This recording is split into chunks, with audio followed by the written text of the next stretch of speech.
So, are you stuck on deciding what habit it is that you want to change? For me, why bread? Why pizza, right? Why is that the ones that I chose? Now, initially, I mentioned that it was more of a mindset piece for me, and that's why I chose those. Like, I picked pizza first because I knew pizza would be the stumbling block to my bread, to be honest with you, right? Like, I knew that bread needed to be eliminated or greatly reduced from my diet based on how much I love those carbs. And if I hadn't picked pizza first, pizza would have ended up being a stumbling block for me as I was challenging the bread habit in my life, right? So a lot of people, New Year's resolution might pick, I want to lose weight, right? And losing weight is a great New Year's resolution. It's a great habit, so to speak, to form, right? To live a life that allows you to lose weight. And it's not very specific.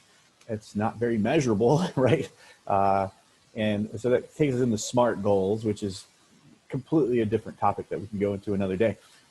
But it's also not just one thing, right? Like, it doesn't really say how I'm going to lose weight. It doesn't tell me what actions I'm going to take in order to lose weight. It doesn't outline specific pieces to get there. And again, I mentioned yesterday, atomic habits. We'll talk about habit stacking eventually, but for today, we're still just going to focus on finding the one thing that you need to do in order to start attaining the habit that you really want to succeed in. So I will add this to the files right after this video today. And I wanted you to see this. So this is the top of the One Thing calendar and the 66-day challenge calendar that you downloaded. So if you look at the top, it says, in which area of your life would you like to change, right? That you're making the habit in. So it's for my spiritual life, for my physical health, personal life, key relationships, my job, my business, or my finances. And if you see in the center, that is what's called the focusing question. What's the one thing I can do such that by doing it, everything else will be easier or unnecessary, right? So the trick to success is to choose the right thing. And as you look at those different categories, like in spiritual life, what's the one thing that I can do to help others, right? What's the one thing that I can do to become closer to God, right? So physical health, what's the one thing I can do to lose weight, right? What's the one thing I can do to get to the gym each day, right? Whatever that might be, asking a question about, what's the one thing that I can do that will make everything else easier or unnecessary for my physical health. You ask that question and then start digging deeper into those answers to those questions.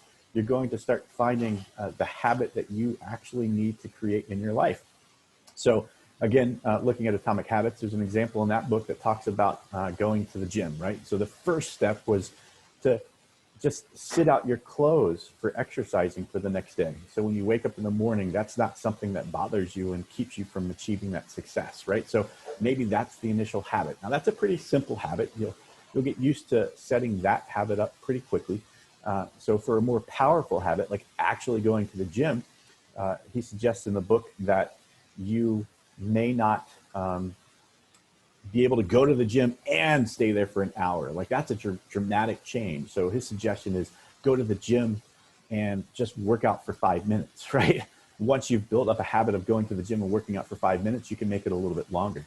So for powerful habits, often you have to make it simpler and focus on one thing in order for the powerful habit to stick. Now, wait a minute. Jeff, I'm a high D, like, I've got something in each of these areas that I want to change. I want to make better. I want to actually create a habit in all 7 areas of my life. And I'm going to ask you to pause on that just a little bit. Again, powerful habits require a lot of extra energy to form in you. Okay? So if it's a simple habit, something that's not as powerful, maybe a stepping block to the other one, it might not take 66 days. Again, the range was 18 to 254. So if it's a simple habit, perhaps you'll find that after 18 days or 21 days, you've hit it and you can begin to stack on. If it's a powerful habit, 2 really hard things across 2 different areas, I recommend before making dramatic changes in 2 areas of your life, that you focus on which one thing is going to make it easier. So for instance, just getting up earlier could make both spiritual life and physical health a easier stepping block later, right? For meditation and reading, and for exercising early before others wake up, right? So that could be the key lead domino to achieving those greater habits later in your life. So let's look at that a little bit. What do you really need in order to start achieving these habits? Some people look at highly successful people and they say, oh, well, they're just more self-disciplined than I am, right? And that could be true, right? But it's not usually. What happens with highly successful people is they've been more successful at creating successful habits in their life. Like we mentioned yesterday, winning is a habit, achievement is a habit, success is a habit. It is a routine. So if you can layer successful positive routines, later positive routines become easier to add on.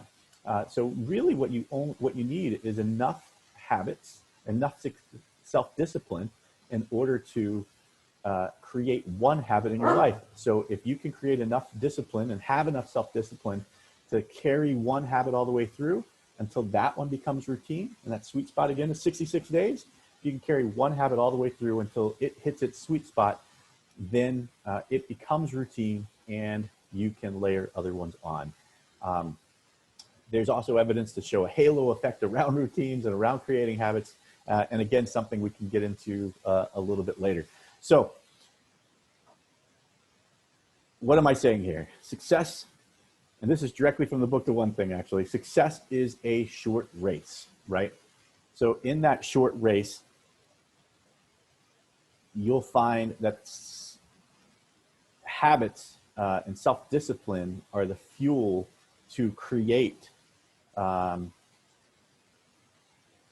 bigger habits later in your life. So I messed that one up a little bit, and to keep me from having to record this whole thing over again, I'm just going to say it again. Okay. So success is actually a short race.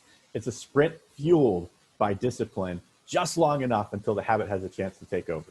Okay. So the habits that you need to develop, we'll start with that focusing question. So if you don't know what you're doing yet, start there. What's the one thing that you can do such that by doing it, everything else will be easier or unnecessary? So if you think you knew the habit that you wanted to change, challenge yourself with that question. Find out if it's the simplest thing, the easiest place to stack. Move from there. And then tomorrow we're going to get into a little bit, again, just things that you can do to make forming that habit easier. Things that you can do to, defend yourself, blockade yourself to make sure that that habit becomes easier. All right. Thank you all very much. Thanks for joining this group. Again, invite others. I'd love to help as many people as possible with this information and this sharing. If you find it valuable, please invite some friends. And remember, as you start checking off your calendar, as you start checking off your calendar. So, boom. I didn't eat bread yesterday, and that was actually very, very not fulfilling. I think it needs to be bigger than that. So, Sharpie. No bread yesterday, and that's my habit form. Much more fulfilling. Big marker. Make it a positive win. Mark it off on your calendar as soon as you complete it, and take those little wins in order to help create that habit and successes for your discipline. Thank you all. Talk to you soon.